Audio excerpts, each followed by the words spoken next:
Este, estamos en tiempo. Les voy a pedir en primer lugar que aquellos que no hablan mantengan el micrófono silenciado para que no se produzcan interferencias de ruidos que dificultan la transmisión. Bueno, bienvenidos a todos, buenas tardes. Esta es la quinta y última jornada sobre el tema de pandemia que hacemos desde Visión 21. Damos con esto cierre a un ciclo por el cual han pasado personalidades muy destacadas que han analizado la crisis, la situación, tanto a nivel nacional como internacional, desde aspectos económicos, aspectos de seguridad, sociales. Ha sido la verdad que muy enriquecedor. Y bueno, yo estimo, nosotros creemos de que a esta altura del partido, después de tanto tiempo, ya se ha dicho prácticamente todo respecto a la pandemia. Es un tema que absorbe nuestra atención, los medios de comunicación, los Zoom, es una cosa realmente infernal. De modo que en esta oportunidad, como cierre, hemos invitado a 13 personalidades muy destacadas, 13 personas muy cultivadas, muy educadas, realmente cerebros muy potentes, a los cuales les vamos a pedir y vamos a atender con mucha seriedad, que nos digan desde su perspectiva y sus áreas de especialidad, qué es lo que debería hacer la Argentina para reconstruirse, porque de alguna manera vamos a salir de este evento casi como una situación posbélica. No vamos a tener edificios destruidos ni bombardeados, pero vamos a tener todo un aparato económico productivo severamente dañado, algo que se suma a una circunstancia que ya venía de larga data en la Argentina. Es decir, este país, en nuestro país ingresó en esta cuarentena y esta pandemia muy debilitado, y bueno, y ahora tiene que, digamos, ver cómo se va a recomponer, y por eso le hemos puesto el título de cómo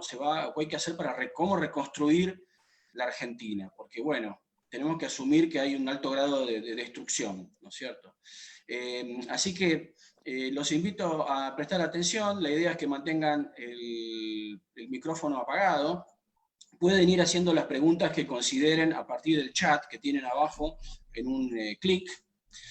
También recuerden que pueden configurar, si están en una computadora, en una PC, pueden configurar para ver la vista del hablante arriba a la derecha o para ver el mosaico de todos los participantes. Cuando ponen vista del hablante van a ver en primer plano al speaker. Así que pueden ir haciendo las preguntas, las vamos a ir recopilando. Gracias Jerónimo Morales Rins, que nos va a dar una mano a la recopilación y selección de preguntas. Pablo Pla va a ser el moderador y el presentador de los expositores. Y eventualmente, si cuando terminamos o terminan esas exposiciones, que van a ser entre 10 y 15 minutos cada una, nos queda tiempo y podemos sacar a algún participante que quiera formular alguna pregunta viva voz, nos levanta la mano, nos lo hace saber, y si los tiempos dan, lo sacaremos con imagen y con audio para que formule su pregunta o su comentario. Les pido que las preguntas sean precisas, breves y al grano. Así que bueno, habiendo dicho esto y agradeciendo la presencia de todos, y en especial de nuestros panelistas, te cedo la palabra a Pablo para que inicies con tu ritual de presentación. Muchas gracias. Bueno, gracias Gustavo. Quiero ante todo agradecerles a todos los panelistas y a todos los presentes de Visión 21 y a todos los invitados que han tenido la amabilidad y el interés de participar hoy. Para los panelistas le vamos a dar, lo vamos a obedecer parcialmente a Gustavo, ¿está? Entonces, cuenten con sus más 15 que 10 minutos y siéntanse bien cómodos para poder expresarse como ustedes quieran hacerlo. Bueno, vamos a presentar primero al doctor Agustín Echevarne. El doctor Echevarne es economista especializado en desarrollo económico, comercialización estratégica y mercados internacionales. Fue profesor de economía en la UBA y en el ESEADE y actualmente es profesor de la Universidad de Belgrano. Es miembro de la Red Liberal de América Latina y miembro del Instituto de Ética y Economía Política de la Academia Nacional de Ciencias Morales y Políticas. Fue fundador, además, de Delfos Investment y CIE Consultores, presidente de Republic Investment Management, fund manager de fondos Aleph, ejecutivo de Techint y MedSystem. La verdad, Agustín, estoy leyendo y no tenía cabal conocimiento de toda tu extensa trayectoria. Realmente muy Eso impresionante. demuestra que estoy viejo, ¿viste? No, bueno, o que sos muy joven y estás siempre avanzando. Bueno, bueno, finalmente fue presidente y fundador de Ciudadanos por el Cambio, director ejecutivo de Democracia Directa y director de Foro Republicano. Bueno, es un placer recibirte, Agustín. El micrófono es todo tuyo. Bueno, muchas gracias a todos.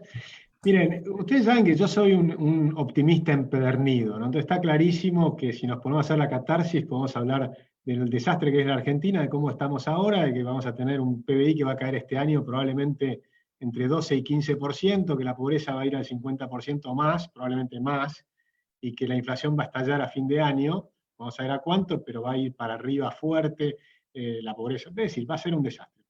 Y probablemente, ¿qué es lo que va a pasar en este desastre?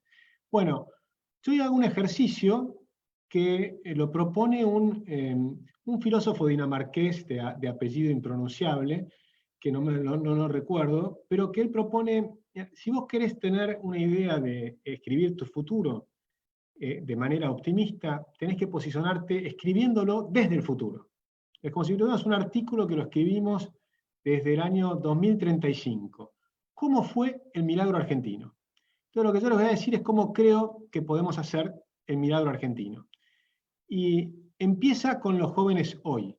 Los jóvenes hoy han empezado, después de 15 años de prédica, de muchos más años, pero los últimos 15 años, fuerte prédica de una cantidad, en general, economistas, o sea que nos falta gente que sean liberales de otros sectores, que también se sumen o se están sumando, pero que se sumen más a esta campaña, que fuimos durante muchas veces por día a la televisión, a todos los canales, a Crónica, a cualquiera de los canales de televisión, nos metíamos en Intratables, siempre te ponían 5 o 6 zurdos contra nosotros, pero basta que haya uno de nosotros que podemos defender las ideas. Y tuvimos además, me refiero a las ideas de la libertad, las ideas que defienden la vida, la libertad, la propiedad privada. Y estas ideas están cada vez más vigentes en la juventud argentina, se están multiplicando. Los argentinos los chicos jóvenes se empiezan a dar cuenta que están siendo adoctrinados y han pasado a hacerse fanáticos de las ideas de la libertad. Yo estimo que hoy tenemos 500.000 fanáticos de las ideas de la libertad. Y cuando digo fanáticos, digo, no siempre es positivo ser fanático, pero es una realidad. Porque cuando uno se da cuenta que está siendo adoctrinado, entonces empieza naturalmente a generar me olvidé poner el cronómetro, así que haceme acordar si me paso. Bueno, entonces se empiezan a estudiar. Por ejemplo, hace varios años que yo vengo proponiendo a los chicos, cada uno que me pregunta, me piden una lista de autores. El primero que pongo en la lista es Henry Hazlitt, La economía en una lección. Y no soy probablemente el único que lo dice, pero La economía en una lección, que no es un libro nuevo, está primero en ventas todos los meses en Unión Editorial. Es decir, que los chicos están estudiando y están leyendo a Javier Milei, están leyendo a Spert, me están leyendo a mí, pero una cantidad de otros. Están leyendo a Alberdi. O sea, tenemos un montón de chicos que están recuperando a Alberdi. Alberdi está renaciendo en Argentina. Entonces los jóvenes tienen un rol muy especial. Entonces, ¿qué creo que va a pasar? Ahora han nacido 8 grupos en la centroderecha argentina, ¿no? Que además de los partidos tradicionales como la UCD o como lo que queda de la UCD, porque están a veces un poco peleados todavía, o lo que queda, todavía está el Partido Demócrata, que está vigente en muchas provincias, aunque sean pequeños, siguen estando vigentes desde el punto de vista jurídico. Pero han nacido 8 grupos nuevos. Está, por supuesto, José Luis Espert, que fue candidato a presidente con su partido, no es un partido, pero que es el Frente Despertar. Está Gómez Centurión, con NOS. Están los evangélicos, por ejemplo, con Cynthia Houghton, que está Valores para mi país. Está Mejorar, con Yamil Santoro y Darío Lopérfido. Es decir, hay una gran cantidad de expresiones nuevas. Está el Partido Libertario, que ya son de la escuela de Eduardo Martí, ¿no? Que están con esta idea bien digamos, casi extremas de la libertad, que yo me siento muy identificado, aunque políticamente estoy más cerca del liberalismo clásico de Alberdi, ¿no? Pero, y después está Unidos. Y Unidos va a tener un rol fundamental, la palabra lo indica. Nosotros queremos unir a toda la centroderecha y queremos hacerlo con un esquema de libertad, democracia y república, donde elegimos de abajo para arriba a los candidatos. Eso es lo que nos distingue. Vamos a elegir de abajo para arriba a las autoridades. No es un partido de una persona, sino que es un mecanismo electoral. Un mecanismo que va a elegir a las autoridades y luego va a elegir a los candidatos. Y no como listas sábanas, sino cada una de las personas. Pero además, como sabemos que hay muchos de la centroderecha que no aceptan estos términos, nosotros nos proponemos fusionar con cualquier otro partido que acepte estas condiciones y le agregamos otra, que es un viejo principio de John Locke, que dice no podés ser juez y parte. Por lo tanto, las autoridades partidarias no pueden competir como candidatos. Fíjense que son cosas muy razonables, es hacer las cosas bien. Todos los que hablo me dicen lo que vos querés es lo que hay que hacer, pero no se puede hacer. Cuando yo digo lo que hay que hacer es lo que hay que hacer, y sí se puede hacer. Entonces, partamos de esa base. Ahora, es probable que haya muchos que no quieran. Entonces nosotros no vamos a ser recalcitrantes ni nada por el estilo, sino que vamos a ir junto con ellos también a un frente. Entonces vamos a tener una lista armada de abajo para arriba y otras, vamos a ver cuántos partidos logran armarse, pero podrán ser 4 o 5 partidos que nos vamos a unir en un frente para ir a las PASO.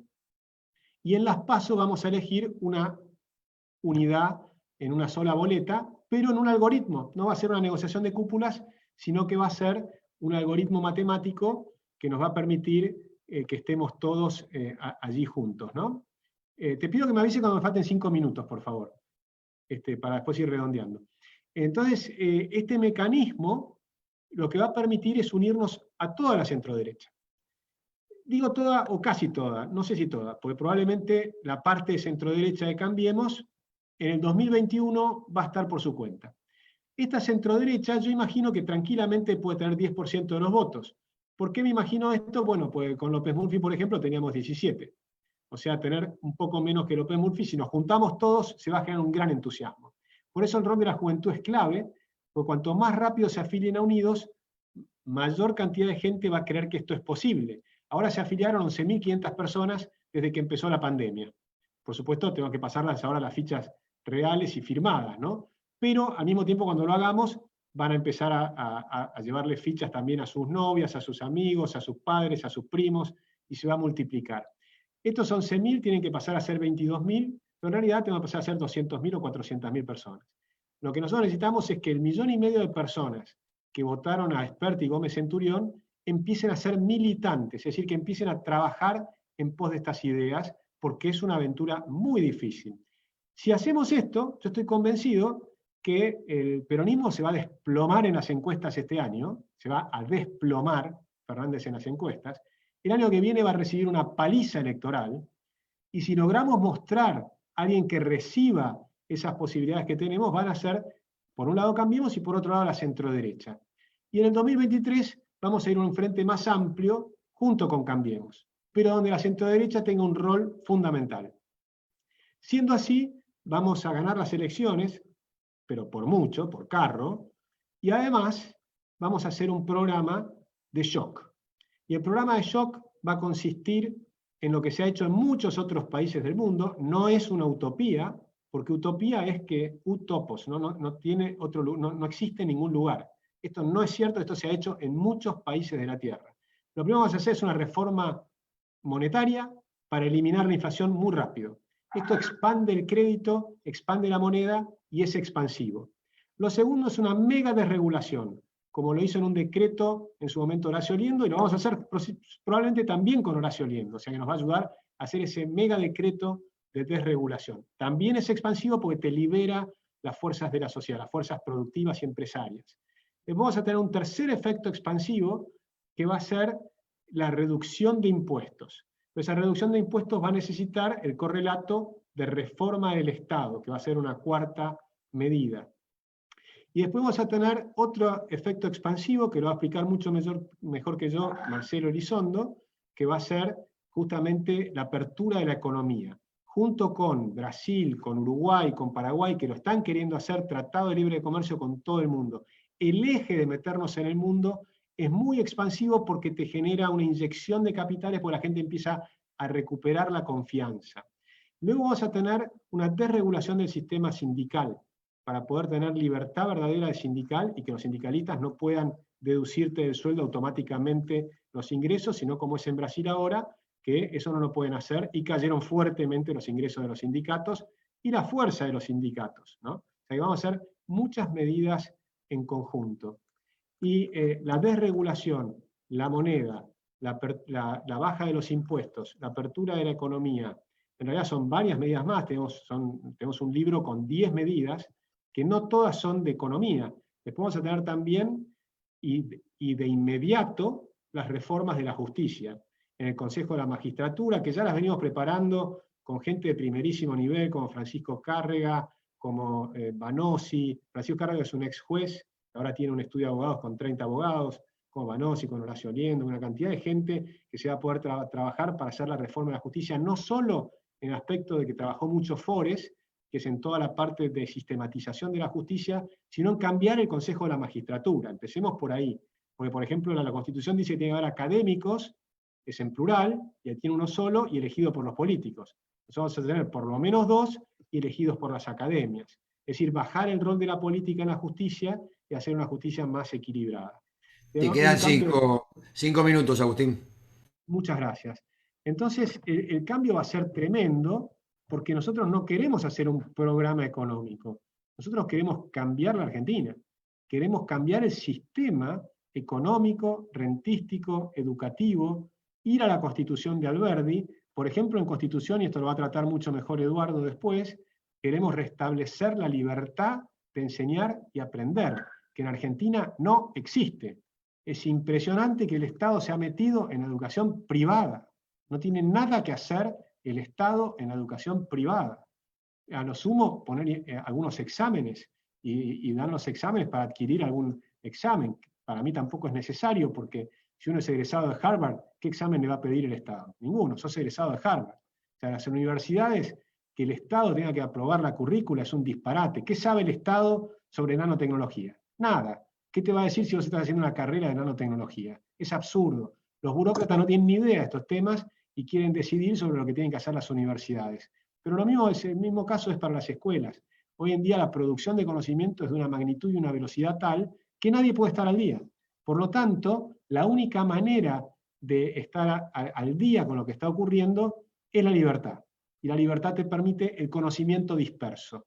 Entonces vas a tener algunas escuelas que son expertas en artes, otras en música, otras en inteligencia espiritual, otras no sé, en yoga, en lo que sea. Y entonces los padres van a recuperar el control de la educación de sus hijos. Por eso una de las grandes reformas que tenemos que hacer es implementar la tarjeta Educard, que va a ser una especie de SUBE que vas a utilizar para la educación de tus hijos, solamente la gente obviamente que no puede pagar la educación, pero va a poder ser utilizada para escuelas estatales o privadas, y van a competir. Al poner en competencia el sistema, vas a tener una enorme diversidad.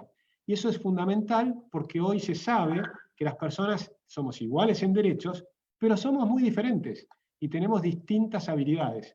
Y esas distintas habilidades requieren distintos sistemas educativos. Entonces están los sistemas Montessori, que seguramente le gustan a Eduardo. No me voy a meter mucho en ese tema porque hay muchísimo para desarrollar. Las escuelas de Hartneck, los de Salisbury, el método Pestalozzi que le encantaba a Einstein. Einstein se fue a Alemania porque no soportaba el sistema prusiano, que es el que tenemos en Argentina. Y se fue a Suiza porque tenía el sistema Pestalozzi, que les permitía pensar en imágenes, crear ideas, debatir, y cada alumno tenía su propia respuesta y la debatía con el profesor, que era uno más que guiaba la conversación, pero no era el que sacaba las conclusiones. Es decir, que tenemos una apuesta por delante impresionante para Argentina. Yo estoy muy confiado en que se viene un giro a la derecha tremendo, como ocurrió en Brasil con Bolsonaro, como ocurrió con Trump en Estados Unidos, como ocurrió un modelo que me gusta todavía mucho más en Uruguay con la calle Pou, y va a venir en Argentina. La Argentina va a tener un giro a la derecha, hay que apostar por Argentina, hay que quedarse en Argentina, todos los que están pensando en irse, quédense, trabajemos juntos y hagamos un cambio que es indefectible. Yo estoy convencido que se viene. Muchas gracias. Muchísimas gracias, Agustín.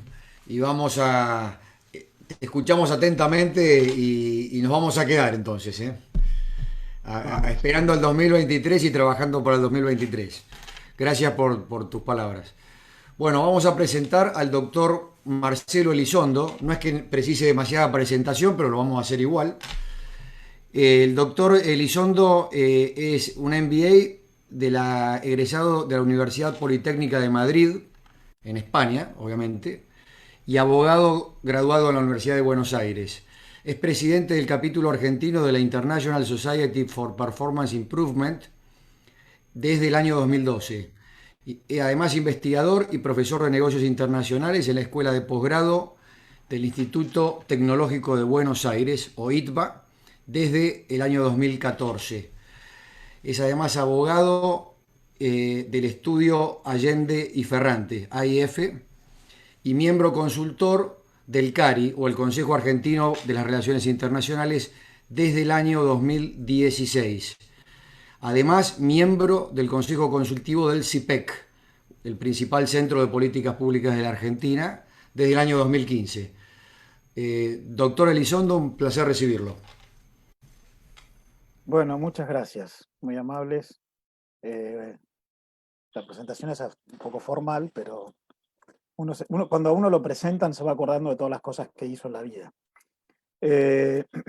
Muy agradecido por la convocatoria, por la invitación para compartir este viernes a la tardecita con ustedes.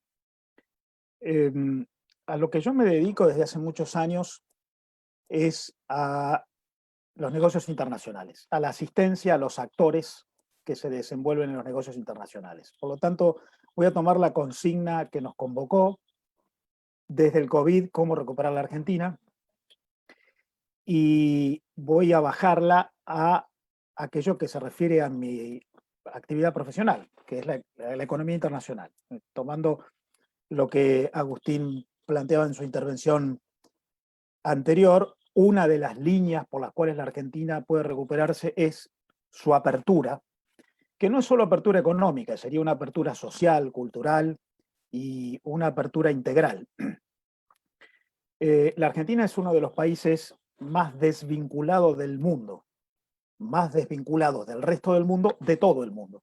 Si nosotros hacemos cualquier análisis de comparación de la participación de cualquier flujo internacional de lo que quieran, comercio, inversiones, conocimiento e información, tráfico de personas, cualquier ratio que busquemos, la Argentina tiene una participación bajísima en su vida interna de lo que son las vinculaciones internacionales.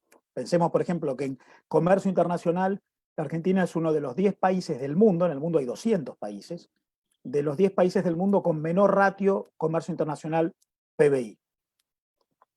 En materia de inversión internacional, pocos saben que la Argentina es el país de toda la región con menor ratio inversión extranjera directa hundida en el país en relación al PBI, menos que Bolivia, menos que Perú, o que además es un país que tiene una bajísima inversión emitida en el exterior, porque somos un país que como no tiene empresas, y no las tiene por años de agobio sobre los actores privados por parte del sector público, esa asimetría entre el sector público y el sector privado, eso castiga el desarrollo de empresas y por lo tanto la Argentina no ha desarrollado empresas internacionales.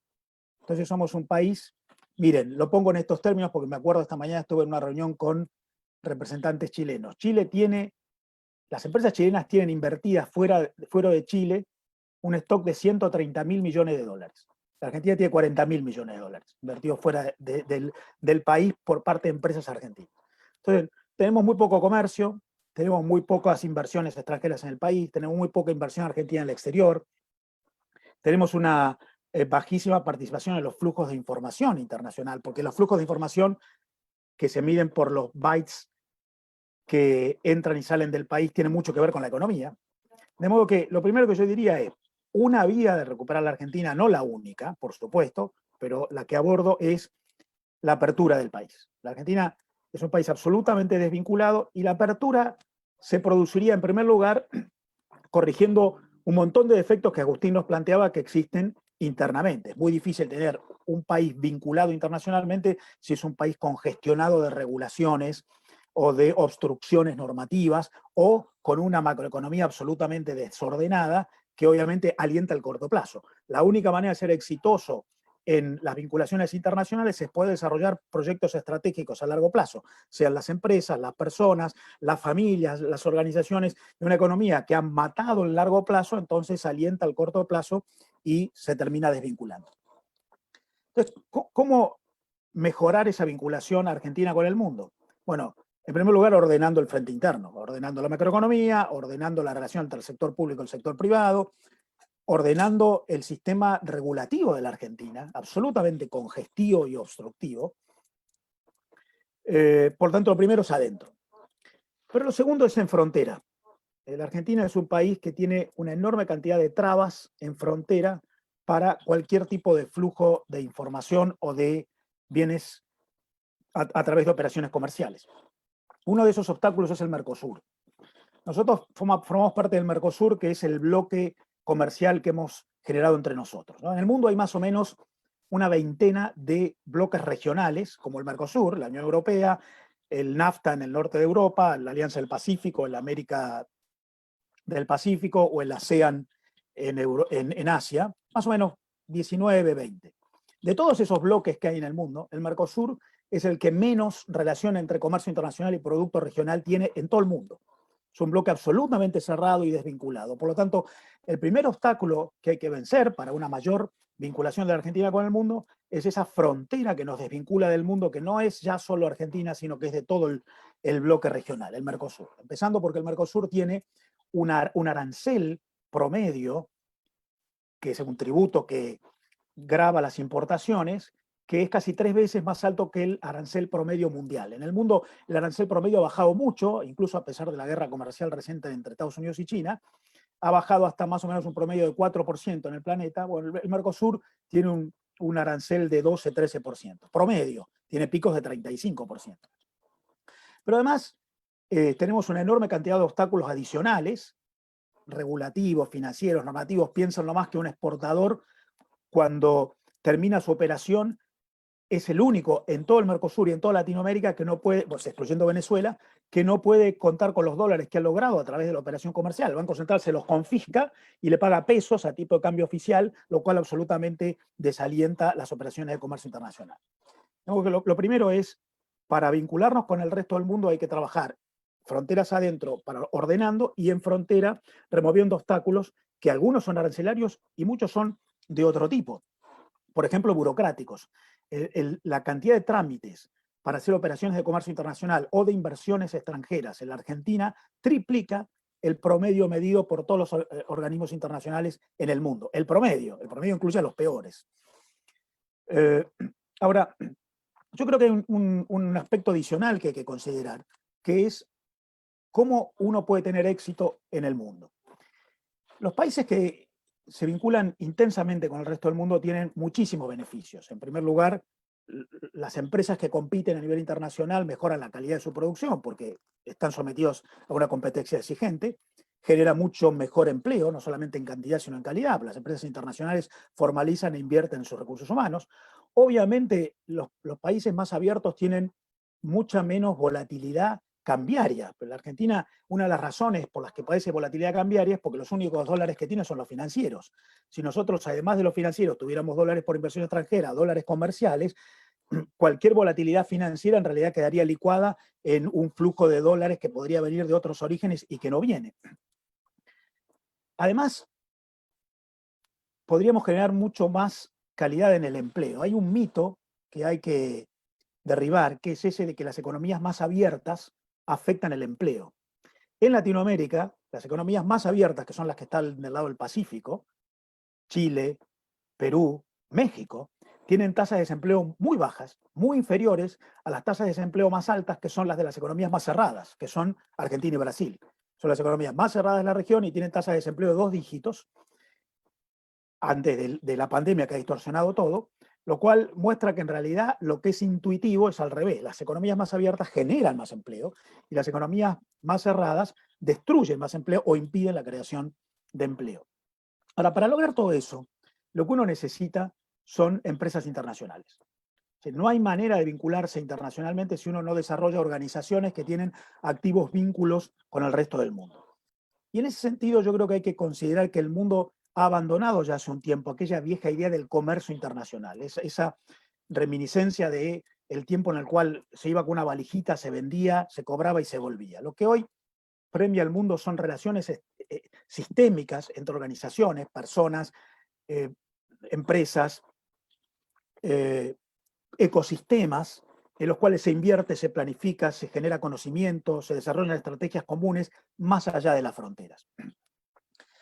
En el mundo se está produciendo un fenómeno muy interesante que es para analizar, porque todos estamos siendo agobiados ahora por una tesis, que es que la pandemia y las cuarentenas a las cuales estamos sometidos van a generar un día después en el cual vamos a tener más Estado y más nacionalismo económico. Bueno, no es lo que me parece que va a ocurrir. De hecho, miremos la pandemia.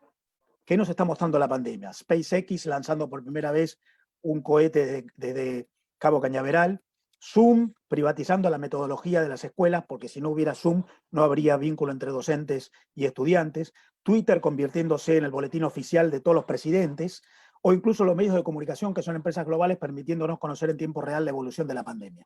La pandemia no nos está mostrando más Estado, al contrario, si algo ha fracasado y la pandemia lo pone sobre el tapete, es un rol del Estado, que es la salud pública. Ni siquiera los sistemas de inteligencia de los Estados han podido prevenir lo que iba a ocurrir. De modo que acá hay una evidente falla de los sectores públicos y los que las están arreglando para enfrentar las dificultades son las empresas. Y probablemente el mundo va hacia eso, a un mundo en el cual haya empresas adaptativas, empresas mucho más ingeniosas, empresas mucho más innovativas, y la manera en la cual la Argentina podrá aprovechar oportunidades será alentando la creación de empresas y de personas organizadas en la participación de ecosistemas internacionales. Es cierto que la globalización está teniendo en la visión convencional cierto estancamiento. El comercio internacional creció fuertemente después de la Segunda Guerra Mundial en el mundo, creció 25 veces, hasta 1980, 1950-1980. Ahí la Argentina no acompañó ese crecimiento, se retrajo con una política de autarquía. Después, desde los años 90 en adelante, la Argentina empezó a acompañar, pero ya venía de atrás. Hace 5 años que los que analizan los números del comercio internacional miran, da cierto estancamiento. La suma de todas las exportaciones de bienes físicos en el mundo está más o menos estancada de hace 5 años en unos 19 billones de dólares, billones con B larga. Pero lo que está ocurriendo por debajo, y que muchas veces no es percibido, es una profundización de la globalización, motivada ahora no ya por el incremento del comercio en los bienes físicos, sino por la economía más moderna, la de la nueva etapa de la globalización, que es la economía de los intangibles. Lo que está ocurriendo en el mundo es un enorme y muy intenso crecimiento del comercio de flujo de información, innovación, ingeniería, propiedad intelectual, patentes, royalties, know-how, conocimiento incorporado en los procesos de producción. El principal insumo de la economía de hoy es intangible, es la información. Tengo acá atrás un libro de Jonathan Haskell, Capitalism Without Capital. Haskell dice, el capital físico ya no tiene demasiada relevancia. La relevancia es el capital intelectual, que es en realidad la organización de factores que pueden ser factores físicos o factores intangibles, pero lo que importa, lo que hace la diferencia, es el conocimiento puesto a organizar y a vincular todos esos factores en la producción de nuevos bienes y servicios. La globalización de los intangibles está incrementándose de manera notable. Lo que pasa es que muchas veces las estadísticas que miramos, que son estadísticas viejas, en algunos casos hasta estadísticas metodológicamente muy anticuadas, no está reflejando eso. De modo que, ¿cómo recuperar la Argentina y cómo mejorar la vinculación de la Argentina con el mundo? Generando un ecosistema local que permita la participación en los flujos de intercambio de bienes y servicios que básicamente están motivados por la generación de conocimiento útil, lo que muchos autores están llamando el capital intelectual. Esto no solamente atraviesa las fronteras y es absolutamente imbatible por parte de aranceles o de obstáculos en frontera, o de proteccionismos o aislacionismos nacionales, sino que además se va a incrementar. Probablemente la pandemia es un acelerador de esta tendencia y no hay instrumentos nacionales que puedan detener la evolución del conocimiento, que por definición es global. De hecho, si uno mira en los últimos 15 años cómo ha crecido el comercio internacional en el mundo, ha crecido 2 veces, cómo ha crecido el comercio de servicios, mucho más, ha crecido casi 4 veces, pero cómo ha crecido el flujo de datos con valor económico, ha crecido 45 veces. Lo que está ocurriendo en el mundo es una nueva fase de la globalización, en la cual hay una nueva plataforma en la que las empresas más relevantes, muchos de los ejemplos que le mencioné recién son empresas de este tipo, lo que están haciendo es creando un nuevo ecosistema global en el cual lo que hace la diferencia es el conocimiento incorporado en los procesos de producción. ¿Cómo puede ser la Argentina para participar de eso? Bueno, en primer lugar, creando condiciones locales para que tengamos empresas que participen de esto. Cuando en la Argentina, al contrario, se entiende que el mundo es una amenaza y se pide aislarnos del mundo, subiendo barreras, en realidad lo que se hace es consolidar un modelo viejo que probablemente sea desplazado aún a pesar de esa protección. Hace poco tuve una entrevista con un CEO de una empresa automotriz argentina, de origen extranjero, y yo le preguntaba, ¿se ha firmado el acuerdo de libre comercio Mercosur-Unión Europea? Esto va a permitir dentro de 10 o 15 años que entren sin pagar arancel autos extranjeros, europeos, asiáticos, en la Argentina. Y ustedes hoy producen autos para el Mercosur, pero autos carísimos porque tienen un altísimo componente impositivo y que están protegidos por ese arancel externo común del Mercosur que les permite vender autos de buena condición cualitativa, pero de muy poca competitividad por costos. Cuando se rompan esas barreras y se genere una apertura del Mercosur con la Unión Europea y empiezan a competir contra los autos europeos, ¿cómo van a hacer? La respuesta de este señor fue, mira, dentro de 10 años los autos van a ser eléctricos, no van a ser a combustión, no van a ser conducidos por humanos, sino van a ser guiados por satélites. Las terminales no vamos a vender más autos, los vamos a alquilar. Y cuando los alquilemos vamos a tener un registro de la performance y la conducta de las personas que nos alquilan los autos, y ese registro nos va a permitir saber de su vida, entonces vamos a poder vender un montón de servicios para que esa persona junto con el auto pueda tener un montón de adicionales. Por lo tanto, que a mí me digas que yo voy a tener una amenaza a mi statu quo dentro de 10 años es que me digas que en realidad voy a tener una amenaza a mi statu quo para la industria que no tiene nada que ver con mi industria actual. Por lo tanto, aunque yo la proteja, voy a estar protegiendo algo que va a fenecer por la sola evolución tecnológica. Por lo que, en realidad, que abran el Mercosur a un acuerdo con la Unión Europea no hace más que mejorar mi acceso a tecnología para acompañar algo que iba a ocurrir inexorablemente. La evolución tecnológica es indetenible y es global. Y ustedes fíjense que las trabas en frontera que van apareciendo, las amenazas de Donald Trump contra los chinos o contra los mexicanos, en realidad son trabas al viejo proyecto de globalización de los bienes físicos. Probablemente en el futuro, cuando tengamos a 10, 15 cuadras de nuestra casa una impresora 3D que nos haga zapatillas, sea absolutamente irrelevante el comercio mundial de zapatillas. Lo que va a ser importante es el comercio mundial de la información que permita que yo pueda imprimir mis zapatillas aún de una marca global cerca de mi casa.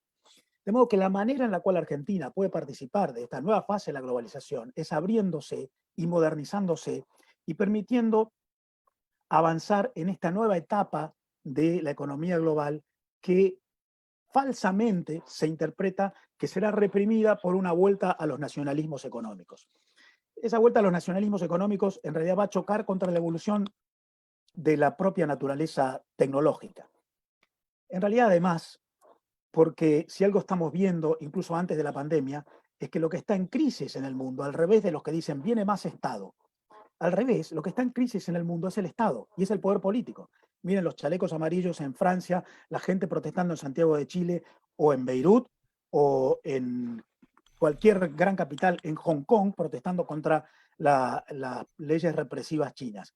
En realidad lo que está ocurriendo es que el poder político y el Estado como organización, que fue concebido para la época en la que los fenómenos eran locales y nacionales, está feneciendo porque está siendo perforado por este fenómeno de la globalidad, de la economía intelectualizada, de la economía de los intangibles, de la propiedad intelectual, de las patentes, de los royalties, del know-how, de las ideas, de la innovación, de la capacidad de generar este nuevo insumo de la economía internacional, que por supuesto además va a obligar a que todos nos preparemos para convivir en un escenario más complejo, más estresante, pero muy fascinante.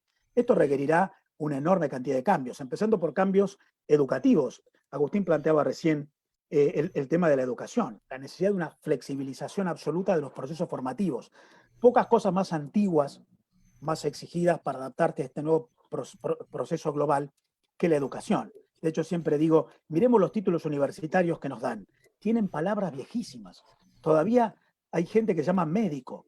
San Lucas, el evangelista de Cristo, era médico. Todavía hay palabras que dice ingeniero. Se cree que es 700 años antes de Cristo la aparición del primer ingeniero. Si algo nos muestra esta discusión entre los economistas y los médicos más cuarentena, los economistas menos cuarentena, es que la visión de la realidad a partir de la modalidad unidisciplinaria feneció. Como decía un profesor mío, Roger Kaufman, solo en la academia dividimos la realidad en disciplinas porque nos resulta más cómodo. Esa integralidad de la visión de la realidad supone una redefinición de los procesos formativos, un elemento crítico para el abordaje de esta nueva globalidad en la cual tenemos que insertarnos. De modo que lo que yo creo que conviene hacer es adaptar los sistemas regulatorios, adaptar el rol del sector público para que recupere cierta simetría y abandone este agobio del sector privado, permitir la creación, la generación de esta nueva fuerza innovativa que el mundo requiere, y desde esa perspectiva vincularse con el resto del mundo, a partir de empresas, organizaciones, personas, flujos de información, de conocimiento, de ideas, generación de capital intelectual supranacional, ecosistemas en los cuales participemos generando valor desde donde estamos. Eso lo podemos hacer. Los argentinos han mostrado con creces que lo pueden hacer, sobre todo cuando van afuera. Doctor, le quedan 3 minutitos. Disculpe la interrupción. No, estoy siguiendo Muy bien. el tiempo, así Disculpe. que ya estaba terminando. Sí. Ya estaba terminando. De modo que lo que yo diría es, hay un fenómeno muy interesante que está ocurriendo por debajo de lo que la propia política en el mundo está entendiendo. Hay una crisis de la política en el mundo. Por eso los liderazgos políticos están bajo tanta deslegitimación, porque en realidad el problema es de la política, que es nacional, cuando el mundo es cada vez más global. Hasta los viejos temas que se suponían que eran de política local, como la salud pública, ahora son globales, como lo muestra la pandemia, como es la educación. Cuando yo era chico, iba a la escuela en la provincia de Buenos Aires, estudiábamos con el manual del alumno bonaerense. Había conocimiento localizado, nada más viejo que el conocimiento localizado.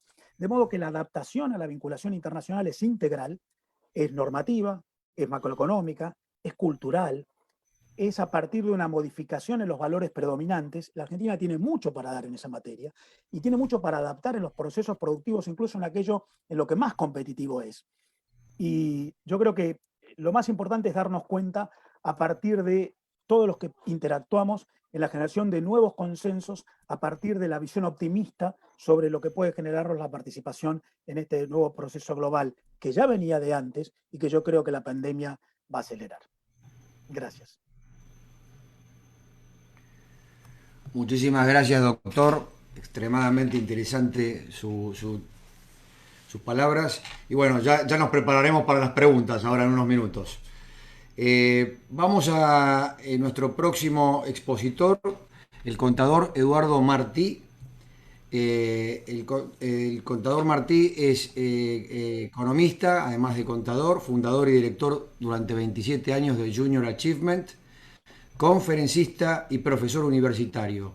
Actualmente es presidente de la Fundación para la Responsabilidad Intelectual. Eduardo, bienvenido. Está con el micrófono apagado. A ver, ahora sí. Perfecto. Quiero felicitarlos por la iniciativa y además por la calidad de los exponentes. Brillante la exposición de Agustín. Elizondo es un capo también. Nos dieron un panorama político y sobre las medidas que hay que tomar que muestra que la Argentina tiene intelectuales de fuste y gente con trayectorias impresionantes, capaces de hacer las reformas que necesitamos para cambiar el país. ¿Qué hacemos en un país que lleva tantos años de decadencia y que nos encuentra después de esta pandemia encima con una caída del Producto Bruto Interno, como decía Agustín, que no va a ser menor al 10-15%, y donde el grado de pobreza se viene incrementando a razón de 1 o 2% por año en los años y ya cercano al 50%. ¿Nos podemos recuperar o estamos condenados a una eterna decadencia. ¿Hay chances de salir adelante? Realmente tantos años y ver que aparentemente no aprendemos las lecciones de la historia y no encontramos la forma de un país con tantas posibilidades, tantos recursos naturales, gente inteligente, poder vivir en forma armoniosa, con niveles y estándares de vida, ya no de 50 o 60 mil dólares anuales, como viven los canadienses, como viven los australianos o viven los americanos, pero simplemente como viven los chilenos, ¿no? Tratar de llevar nuestros ingresos a 24 mil, 20 mil dólares anuales, 18 mil dólares anuales. Realmente estamos empobrecidos, con gente en la calle, un grado de mendicidad enorme, villas miserias, y eso genera delincuencia, genera agresividad y una situación general de depresión que hace que nuestros chicos se pregunten sobre la posibilidad de emigrar. Realmente da la impresión de que no tenemos salida. Sí tenemos salida, y nosotros mismos hemos enfrentado situaciones desesperantes en el pasado, como la que se enfrentó en la época de Alberti y Sarmiento, después de que derrotaron a Rosas, encontraron un país devastado, con 90% de analfabetismo y prácticamente sin ningún tipo de inversión en el país, con un grado de pobreza que convertía a la Argentina en el país más pobre de América Latina, y en un periodo de 20 o 30 años lo transformaron en uno de los países más ricos, atrayendo capital de todo el mundo.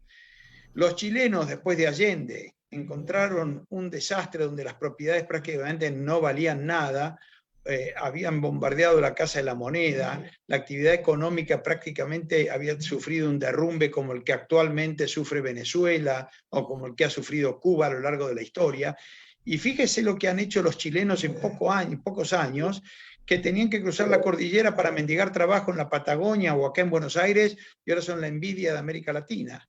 Y eso lo han hecho con unas pocas reformas, un poco de sentido común y apoyo de la población. Es decir, que se puede hacer. Los peruanos están en esa vía, los paraguayos también han hecho buenos trabajos. Yo traje aquí y anoté algunos de los ejemplos más drásticos de la historia, como el que fue la Alemania post-Hitler, para ver en qué situación se encontraba, porque me acordaba el otro día viendo fotos del ingeniero Alzogaray, que le tocó remar en dulce de leche y en contra de prácticamente todo el espectro intelectual argentino, que era nacionalista o era comunista, pero prácticamente el liberalismo había sido dejado de lado. Y Alzogaray hablaba siempre de las reformas de Erhard y la situación en la que se había tenido que hacer cargo del gobierno en 1948. ¿Cuál era la situación de Alemania en 1948? Estaba ocupada con racionamiento, control burocrático sobre la producción y sobre los precios, mercados negros, la moneda prácticamente en proceso de hiperinflación se reemplazaba y las transacciones se realizaban por trueques, estaba completamente subsidiada desde el exterior, los alimentos llegaban de afuera, pues si no los alemanes no comían. La rendición había sido el 9 de mayo de 1945, Berlín, la capital, había sido dividida por las 4 potencias ocupadas, y en cada lugar había una autoridad que era un gobernador militar que decidía sobre las decisiones que se tomaban. Estados Unidos e Inglaterra, en sus 2 jurisdicciones, hacen una alianza, a la cual posteriormente se suma Francia también. En cambio, los rusos deciden mantener su independencia en materia de toma de decisiones económicas, hasta que finalmente después construyen el muro y separan Alemania Oriental de Alemania Occidental. Pero en ese contexto prácticamente no tenía ingresos. Alemania tenía pequeños ingresos en materia de aduana, algún impuesto al consumo y las tarifas de los ferrocarriles y del correo, pero la situación económica era desesperante, era una situación muy mala. Se vivía en campamentos porque las ciudades estaban destruidas, las casas habían sido destruidas, campamentos precarios, no había servicios de agua potable, había que buscar canillas donde nutrirse, y el nivel de ingresos de los alemanes en esa época posguerra, para comprar un traje se necesitaban 40 años de salario, para comprar una camisa 10 años, para comprar un cepillo de dientes 5 años. Es decir que simplemente les doy estos ejemplos para mostrar el grado de desastre que era la Alemania posguerra. La producción industrial, que en parte se había preservado, porque las fábricas no se habían dañado, el 44% de lo que era la producción industrial alemana de 1936. Encima, los rusos, cuando ocupan Polonia y ocupan Checoslovaquia, a los alemanes provenientes que vivían y que eran esos territorios disputados entre Checoslovaquia, Polonia y Alemania, agarraron a todos esos alemanes, les expropiaron sus casas y los mandaron a Alemania, que de golpe se encontró con 10 millones de inmigrantes adicionales para agregar a sus campamentos y a la pobreza generalizada que estaban viviendo. El país estaba repleto de controles, de regulaciones, de reglamentaciones, y como decía recién, la manera de sobrevivir era a través de tarjetas de racionamiento, el mejor estilo cubano-venezolano. Había acciones porque justamente como los alimentos escaseaban, eran todos importados, para que no subieran mucho de precio en los mercados, los generales a cargo de las circunscripciones habían instrumentado controles de precios, la emisión monetaria era gigantesca y prácticamente se había abandonado el uso de la moneda, se utilizaba el trueque, cigarrillos, chocolates, café, usaban Chesterfield, Camel, Lucky Strike, Philip Morris para comprar cosas, porque prácticamente el marco alemán no funcionaba. A su vez, los impuestos seguían manteniendo tasas altísimas, eran impuestos confiscatorios, lo que alimentaba prácticamente todos los mercados negros. En resumen, ¿cuál era la situación? Comparemos la Alemania de posguerra con la Argentina de hoy. Destrucción material. En la Argentina hay muchas pymes cerrando y muchas fábricas cerradas, muchos locales cerrados por la falta de operatividad y falta de sentido común de nuestros últimos gobiernos. Caída de la producción, eso es lo que estamos experimentando ahora. Pobreza generalizada, esa era la situación alemana. Inmigración de polacos y checos, 10 millones de personas. Escasez de viviendas por la destrucción de las bombas de los aliados, escasez de alimentos, control a la producción, destrucción de la moneda, comercio restringido, mercados negros, retroceso económico y encima a los soviéticos ahí al ladito nomás, del otro lado de la ciudad. Entonces, en ese contexto se juntan 3 o 4 economistas, uno era Ludwig Erhard junto con Eucken, otro que se llamaba Roepke, y entre ellos arman un plan de Alemania que tiene efectos pero tan increíbles que se termina denominando el famoso milagro alemán. ¿Y en qué consistió? Las medidas que enumeró muy bien Agustín y que también don Elizondo las enumeró rápidamente, más enfocadas en el tema de comercio exterior. Pero básicamente es, lo primero que necesitamos, y que Agustín vive mencionando, es una reforma monetaria. Si no confiamos en el instrumento mediante el cual vamos a hacer las transacciones, el país no tiene posibilidad de atraer inversiones, no tiene posibilidad de generar ahorro. Entonces necesitamos tener una moneda. Desde la creación del Banco Central, los socialistas se opusieron a la creación del Banco Central en 1935, supuestamente el Banco Central tenía la función de proteger la moneda. La crearon los conservadores con la idea de flexibilizar el crédito y obviamente cuando lo tomó Perón, el Banco Central, lo convirtió en un instrumento del poder para financiar justamente al poder político. y a partir de allí todos los gobiernos han abusado del uso del Banco Central, y los únicos valientes que han dicho que el Banco Central es un instrumento nefasto han sido pocos economistas que se han animado a esa crítica. Yo conocí a Eugenio Matoc, un radical que estaba con Ernesto Sammartino, que era profesor de contabilidad pública en la Universidad de Buenos Aires, que decía delenda est Banco Central, y quería quemar el Banco Central diciendo que lo utilizaban para endeudarse con el pueblo argentino y sacarle sus ahorros. Después apareció Meir Silverberg, un mitad polaco, mitad argentino, miembro de la Montpellier Society, que decía que el Banco Central es el instrumento de saqueo que utilizan los políticos argentinos para financiar el gasto público. Después Alberto Venegas Lynch, padre e hijo, que se lo pasaron explicando por qué confiar la moneda a nuestros gobiernos y nuestros políticos es como confiar nuestro canario a un gato hambriento.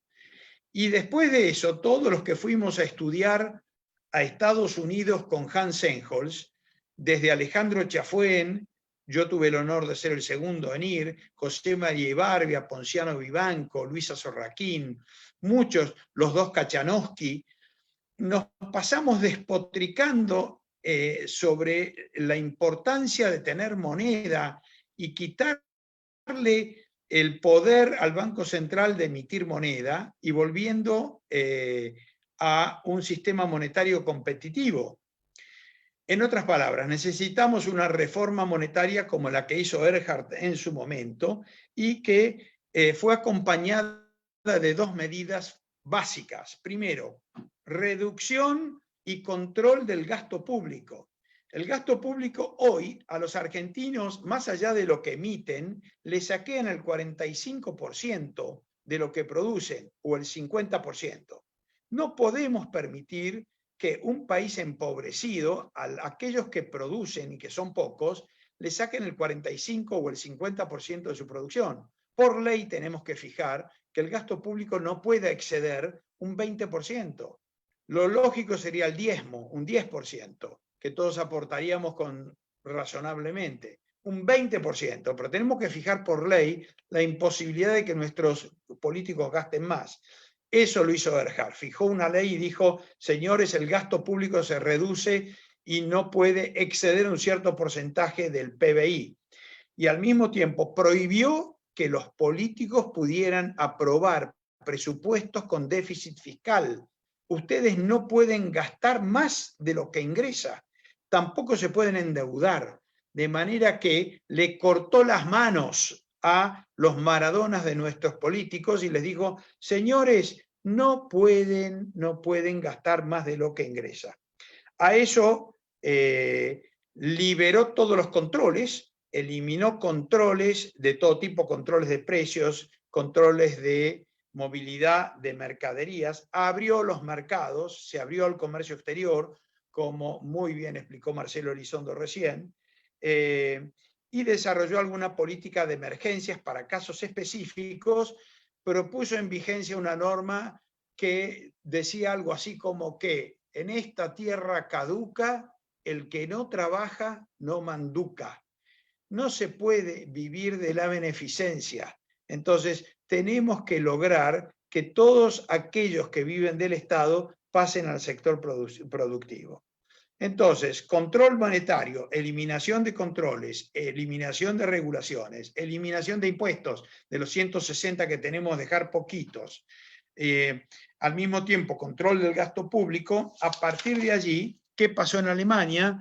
Bueno, la producción industrial alemana en el periodo 1949-1953 subió un 20% anual. El ingreso per cápita 8% por año, al 9%, a pesar de tener 10 millones de inmigrantes adicionales. La inflación la bajaron del 3 o 4% mensual al 5% anual, y ya en 1950 los precios, el nivel general de precios no subía, bajaba. Y el promedio después de 1950, la inflación nunca superó el 1% anual. Los alemanes ahorraban el 25% del Producto Bruto Interno. En resumen, ¿qué es lo que tenemos que hacer? Más allá de que para poder llegar al poder tenemos que desarrollar las estrategias que Agustín mencionaba recién y apoyar a todos aquellos que se empeñan en darle una alternativa al pueblo argentino para tener políticos decentes y que usen la cabeza. Básicamente las medidas son fáciles de ver: reducción del gasto público por ley, prohibir los déficits y el endeudamiento, una reforma monetaria que nos permita contar con moneda dura, garantizar el derecho de propiedad, una reforma laboral que permita contratar y despedir. Tenemos que eliminar la ley de asociaciones profesionales y permitir contratos libres, que obviamente eso nos generará roces y disputas con los sindicatos, pero los sindicatos no han protegido al trabajador argentino, han contribuido a su empobrecimiento y han formado parte de la alianza mafiosa con los políticos. Tenemos que hacer una profunda reforma laboral, libertad de comercio, no tímida, drástica, rápida. Los argentinos tienen, a un gato usted no le puede cortar la cola despacito y en rebanadas porque lo va a llenar de arañazos. El comercio tiene que liberarse en forma inmediata y las industrias argentinas se tienen que adaptar, de manera que los argentinos vean que inmediatamente empiezan a llegar y tienen posibilidad de acceder a bienes importados. Eso para los alemanes fue una sensación extraordinaria, ver que después de implementadas las reformas de Erhard, inmediatamente en las vidrieras tenían accesos a bienes que durante años habían sido vedados. ¿Es posible el bienestar para todos los argentinos? Es posible, pero necesitamos principios liberales y de libertad. Respecto a los problemas de la educación fue tomada por nacionalistas y por los bolches. Entonces adoctrinan a nuestros chicos y los convierten en chicos pasivos, sin autoestima, sin sentido de la productividad y muy propensos a seguir a un líder. Si no separamos educación y Estado, la mente de nuestros jóvenes seguirá siendo moldeada por la Matrix. ¿Y cómo funciona la Matrix? ¿Me quedan 2 minutos? Ya concluyo. ¿De qué así? Los 5 problemas claves de la educación pública. Una, las decisiones son centralizadas. A pesar de que el Ministerio de Educación ya no decide sobre las escuelas, lo hacen las gobernaciones, lo hacen las municipalidades, y los directores de las escuelas públicas prácticamente no tienen poder de decisión. No eligen al personal de sus escuelas. Imagínese usted siendo el presidente de una empresa o el director general de una empresa que no puede escoger a sus empleados. No puede decidir si un empleado va a formar parte de la empresa o no. No puede echar a nadie.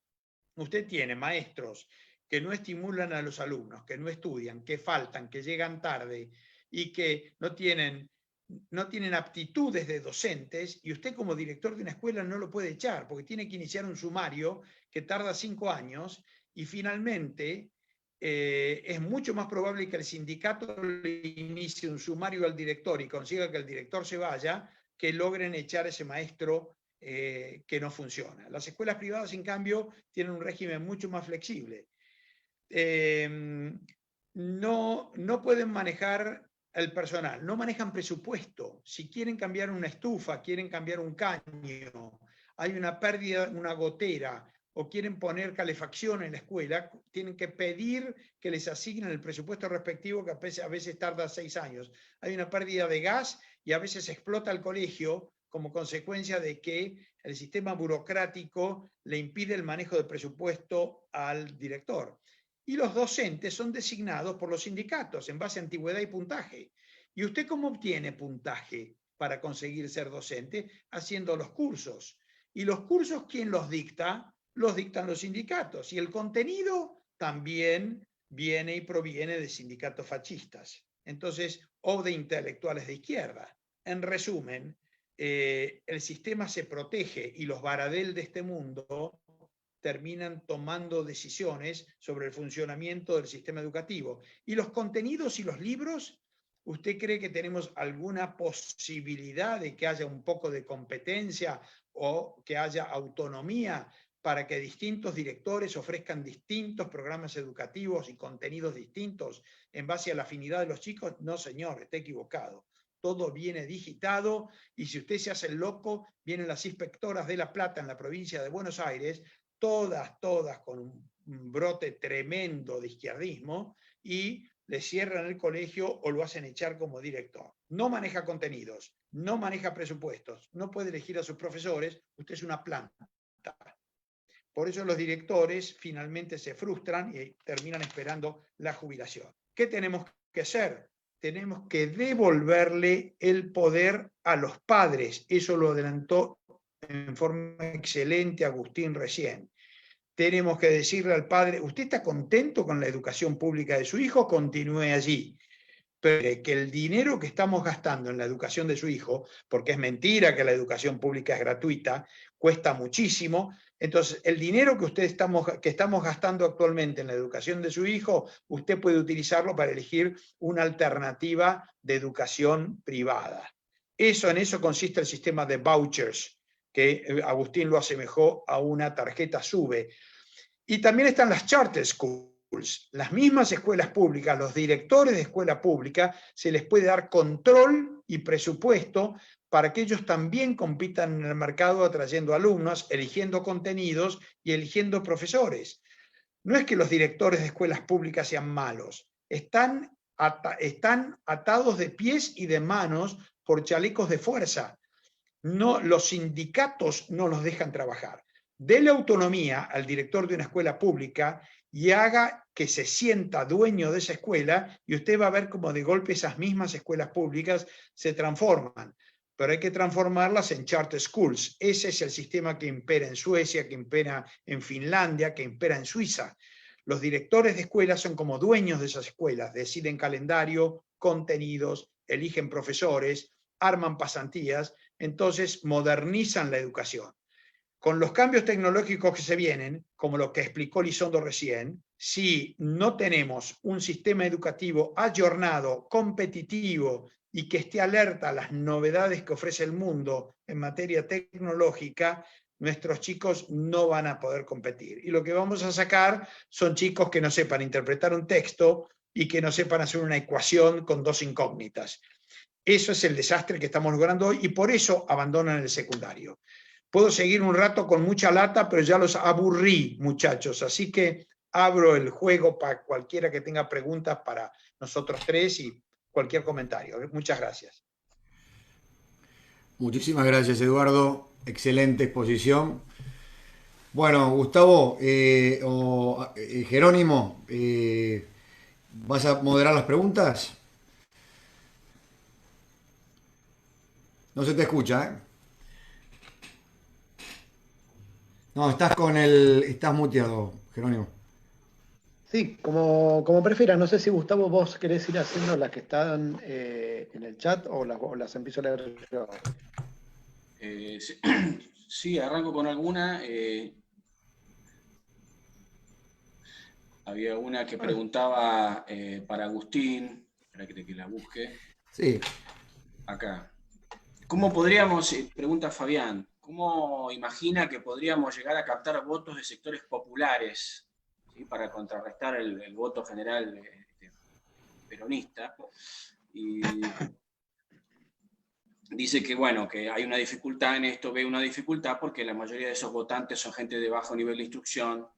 Entonces, como que de alguna manera otros partidos llegan a esas bases con mayor facilidad, que de alguna forma el discurso liberal es un poco sofisticado.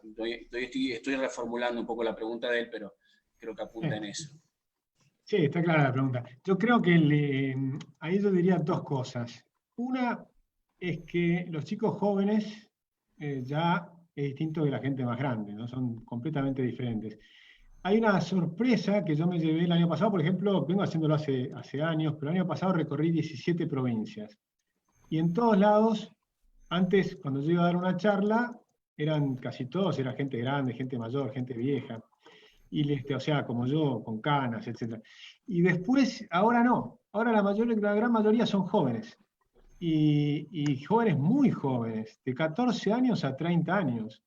Y muchos me dicen, mi papá es peronista, mi papá es kirchnerista. Algunos traen a su papá, y después de escuchar la charla me dice, me ha pasado en varios lugares, incluso en un canal de izquierda, de una universidad de izquierda en Mendoza, que al terminar de la charla viene una persona y me dice, la verdad, tengo 50 y pico de años igual que usted, pero es la primera vez que me doy cuenta que estaba equivocado. Yo creo que la gente está, pero no es gracias a que hoy tenemos un discurso perfecto, sino que es gracias a todo lo que contó Alberto, que viene dando charlas hace décadas, Alberto Venegas Lynch, padre, hijo, Silverberg y todos los demás, y a la nueva generación de economistas más jóvenes y algunos topadoras que tenemos hoy en día como Javier Milei, que derrumba mitos y derrumba ideologías. Y una vez que viene esa topadora y derrumba esos muros ideológicos, la gente puede ver, y una vez que te sacaste las telarañas ideológicas, las ideas de la libertad son prístinas, no son complejas, son fáciles de comprender. Vos sos dueño de tu vida, de tu libertad, de tu cuerpo, de tu mente, y por lo tanto sos dueño del fruto de tu trabajo. Y eso lo entiende cualquiera. Y está mal vivir del trabajo ajeno. Y eso lo comprenden, perfectamente lo comprenden.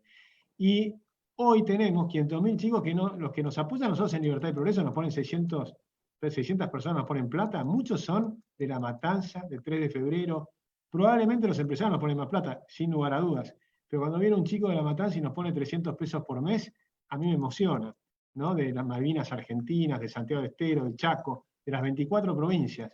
Eso por un lado.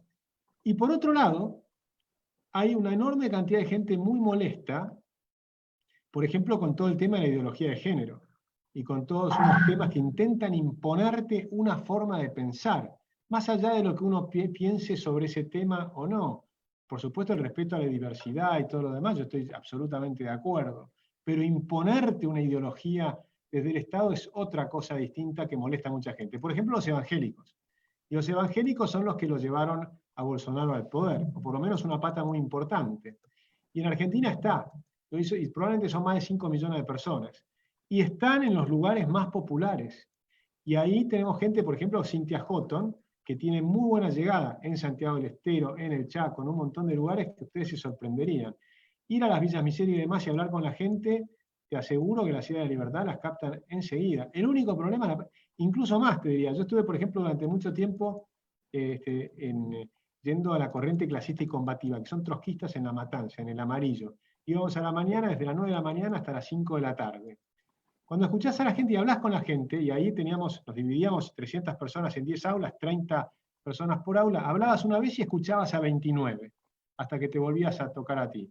Y cuando escuchabas, la gente piensa lo mismo que nosotros. Sacando a los ideólogos, que son los dirigentes, el resto de la gente piensa igual. Quieren una educación igual que la que quiere Eduardo Martí. Quieren un sistema que te permita desarrollar tus habilidades y ser competitivo y ganarte la vida por vos mismo. No quieren vivir de planes sociales. Pero la gran mayoría de la gente está con nosotros. Hay que sacarse ese temor de la cabeza, que creo que lo tiene la gente desde la ley Sáenz Peña. O sea, yo creo que el grave error de la Argentina fue la centroderecha, no fue el peronismo. Fue la centroderecha. Es no creer que somos capaces de convencer a los argentinos de que es mucho mejor nuestras ideas. Tiene superioridad moral y tiene superioridad práctica. Y la gente perfectamente es capaz de comprenderlo. Con lo cual yo tengo un enorme optimismo de que eso va a ocurrir. Perdón si me extendí un poco mucho. No, clarísimo. Gustavo, voy a leer una pregunta acá de Andrés Orsini. Esta va abierta, así que tómela cualquiera de los tres que quiera contestarla. Discúlpenme que me están viendo de costado, pero estoy leyendo una pantalla aquí. En lo particular me preocupa de sobremanera la mención de una alianza con Cambiemos, sin decidir bajo qué condiciones. Si sumamos afiliados de otros partidos, con otra fórmula y otro espíritu, por supuesto, pero la experiencia me dice que todos los partidos liberales, en alianza con Cambiemos, han quedado en el intento. No sé quién quiere elaborar Yo, sobre esa. yo si quieren las puedo responder porque la viví en carne propia. Yo estaba en Recrear, o sea, nosotros armamos Recrear con Ricardo López Murphy, que para mí es un gran valor que tiene la Argentina, y sufrimos la traición desde adentro, ¿no? Y los amigos de Ricardo, o sea, que fue una cosa espantosa. Conocemos muy bien el poder de la billetera dentro del partido. O sea, sabemos perfectamente la gente que no tiene escrúpulos en la política, la vivimos adentro de nuestro propio partido, en connivencia con lo que hizo el PRO, que nos devoró. Nosotros teníamos 12 provincias, ellos tenían 4. Y se terminaron quedando con todo, y después se eliminaron las internas. O sea, no tuvimos más capacidad de competir. O sea que desde ya, que yo creo que por eso creo que en el 2021, primero vamos a contar los porotos, tenemos que organizarnos, unirnos en un frente, contar los porotos. Ricardo López Murphy dice las mismas palabras, estas palabras las estoy copiando de Ricardo, pero lo mismo piensa José Luis Espert, lo mismo piensan todos los demás, y de la centroderecha me refiero, ¿no? Gómez Centurión y demás, y con lo cual vamos a presentar un frente unido en el 2021. En el 2023, enfrentando a lo que quede del peronismo, o del kirchnerismo, porque parte del peronismo probablemente se venga también con nosotros. De hecho, hay sindicatos que se están acercando a nosotros y nos dicen por lo bajo, lo que se viene va a ser una alianza con ustedes, porque se dan cuenta que esto no cierra por ningún lado. Pero ahí, por supuesto que tenemos que poner condiciones. Condiciones de cómo se van a dirimir las internas, que tenemos que ir a internas, y condiciones de cuál va a ser el programa de gobierno, que tiene que ser un programa, como lo mencionó recién Eduardo y Marcelo, y como estaba elaborando al principio. Si el programa tiene que ser ese, no nos vamos a unir para hacer otra cosa que no sea ese programa. Después las personas que lo hagan, eso no es tan importante, pero el programa tiene que ser ese. Tengo una pregunta, gracias Agustín, tengo una pregunta para Marcelo. Marcelo, las empresas argentinas están, digamos, por poner un término, acostumbradas a no competir y están con una enorme carga regulatoria y fiscal dentro del país. Una eventual apertura de la economía las pondría o las enfrentaría a circunstancias de tener que competir con empresas de otros lugares del mundo que, digamos, tienen otras condiciones desde el punto de vista de sus regulaciones, de sus relaciones laborales, de sus cargas impositivas, etc. Digamos, ¿qué ocurriría o qué habría que hacer para que estas empresas nacionales puedan largarse a la arena del comercio mundial y no resulten derrotadas en el primer round? Bueno, en primer lugar, yo no generalizaría. Hay empresas argentinas que están mostrando que se puede competir, ellas lo hacen bien. Muchas las conocemos nosotros, algunas son estos nuevos unicornios como Globant o como Mercado Libre, otras son empresas más tradicionales como Arcor. La multinacional argentina que más creció en los últimos 10 años se llama Arcos Dorados y es la dueña de las franquicias de McDonald's para toda la región. Y no hace hamburguesas, no hace papas, administra la master franquicia y organiza negocios. De modo que hay empresas que lo están haciendo y que lo han hecho muy bien.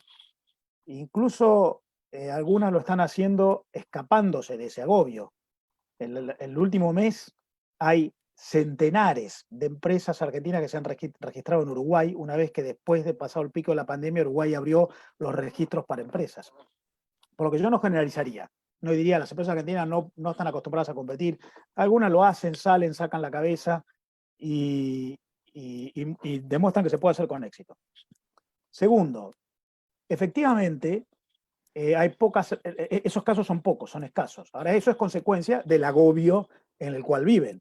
Yo no estoy diciendo abramos la economía y mantengamos la más alta tasa impositiva del mundo, la mayor tasa de inflación del mundo, la confiscación permanente a través de cambios en las regulaciones. Yo no estoy diciendo eso. Yo digo, como parte de un sistema en el cual uno reduzca el tamaño del sector público, elimine regulaciones obstructivas, genere estabilidad y previsibilidad a partir de un marco normativo que además de simple es estable, en ese marco, ¿por qué no van a poder competir? El problema es suponer que yo no puedo abrir la economía porque estamos condenados a vivir con inflación, con politización o con sobreexpansión del sector público. ¿Por qué? ¿Por qué estamos obligados a eso? Entonces, obviamente, si yo le genero, yo encadeno a las empresas argentinas, no van a poder competir. Pero yo no digo abramos y mantengamos el encadenamiento. Digo, desencadenemos a la iniciativa de las personas, de los particulares, de las empresas, de las organizaciones en la Argentina y permitámosla competir como muchas otras lo están haciendo. Si lo han hecho otros, ¿por qué no lo van a poder hacer las argentinas? Si lo hacen los argentinos que van afuera y tienen éxito, ¿por qué no lo van a poder hacer desde acá? Por lo tanto, utilicemos la apertura y la inserción y la integración como parte de un cambio que empieza con el ordenamiento doméstico. Muchas gracias, Marcelo.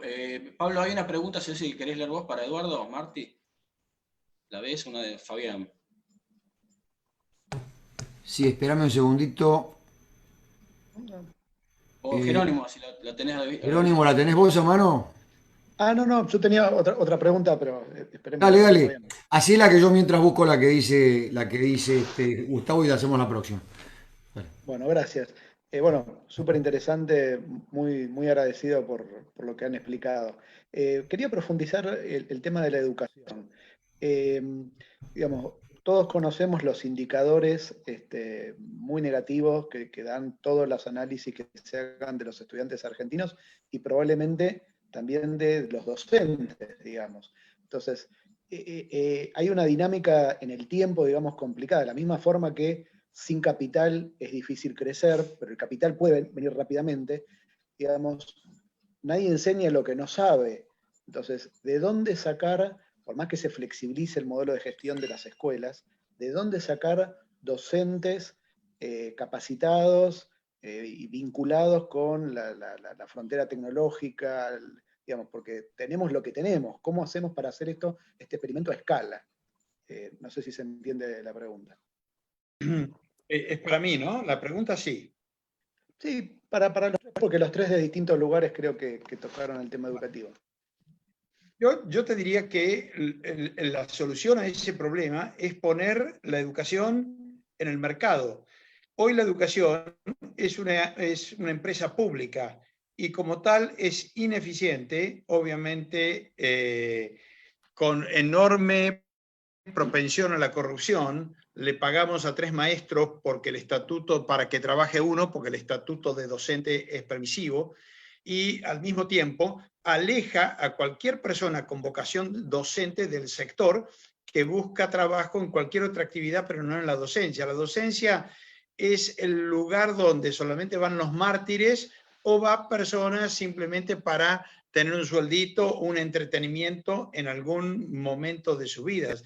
Pero la competencia es la que genera oportunidades. En la medida que vos ponés a las escuelas en competencia, los directores de escuela se ven obligados a tratar de atraer la mejor mano de obra posible. Esa mano de obra es aquella que genera curiosidad, que aplica nuevas metodologías, que propone instrumentar los métodos de Madame Montessori o el método Pestalozzi al que se refería Agustín, o que busca innovaciones en tecnología, o que organiza pasantías en empresas, o que organiza excursiones in situ, o que lleva toda la tecnología de Internet que la tenés a disposición. Es como la biblioteca de Alejandría, como dice Escogotado, a tu disposición para utilizar. Enseñar historias con films, contar historias, los programas que hace Discovery Channel para estimular a los chicos y promover la educación. Está lleno de posibilidades y lleno de gente a la que le gusta enseñar. Ahora, obviamente, si vos no podés acceder a una cátedra porque tenés que salir a negociar con los sindicatos o mostrar que tenés antigüedad en la docencia, entonces no podés dar clase.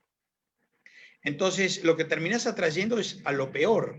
Lo que necesitas es desregular y poner en competencia al sistema educativo, y el mercado solito, como lo hace en cualquier área, empezará a mostrarte en un tiempo récord cómo de golpe empieza a innovar y cómo nuestros alumnos en las pruebas PISA empiezan a mejorar. Hoy las escuelas privadas parecen escuelas públicas. ¿Por qué? pues están reguladas por el Estado. Si quieren dar algún contenido original, lo tienen que dar en contraturno. Por eso los chicos mañana y tarde a la escuela y terminan saliendo a las 5:30. Si vos querés enseñarle inglés a tu hijo o cambiar los contenidos o lo que fuere, primero se los tenés que dar en castellano y después en inglés. Hoy el sistema, así como está, no funciona. Como no funciona Entel, como no funciona Aerolíneas Argentinas, como no funciona YPF.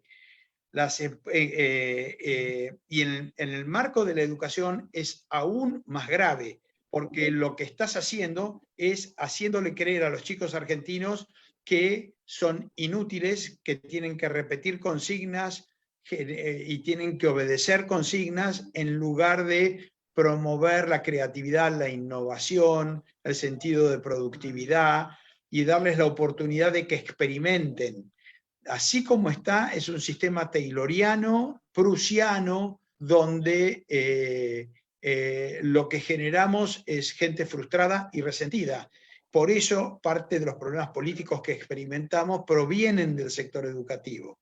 Y la lucha se hace doblemente difícil. Esos jóvenes de los que hablaba Agustín, realmente recién empezaron a descubrir que había otros mundos posibles y otras ideas posibles a través de las redes sociales.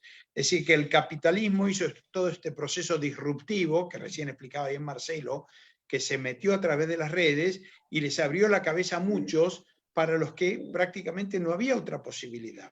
Entonces, devolvamos el sector educativo al mercado, eliminando, dándoles a los mismos directores de escuelas públicas la posibilidad de tomar decisiones, que hoy no las tienen, sacándole las escuelas a los sindicalistas, y vas a ver cómo de golpe florece la educación argentina y aparecen oportunidades insospechadas.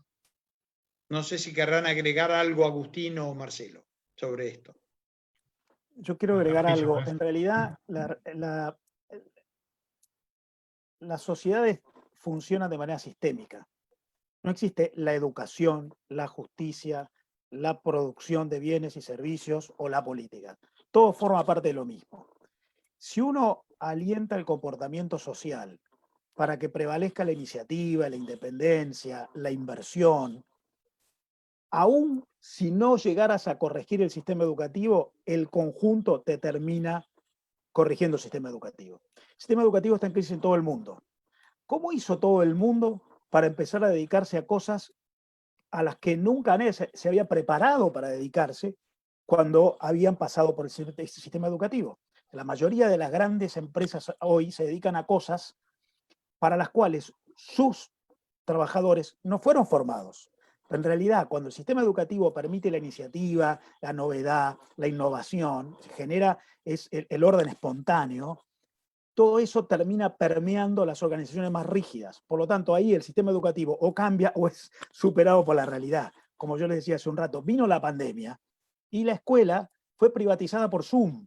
Porque si no existía Zoom, no había escuela. Y Zoom no surgió de una resolución del Ministerio de Educación. Y si no hay Zoom, no tenés manera en que el docente se vincule con el alumno. Por lo tanto, por la rendija por la que vos puedas se te mete. La evolución de la tecnología, la realidad, la fuerza que viene de abajo hacia arriba.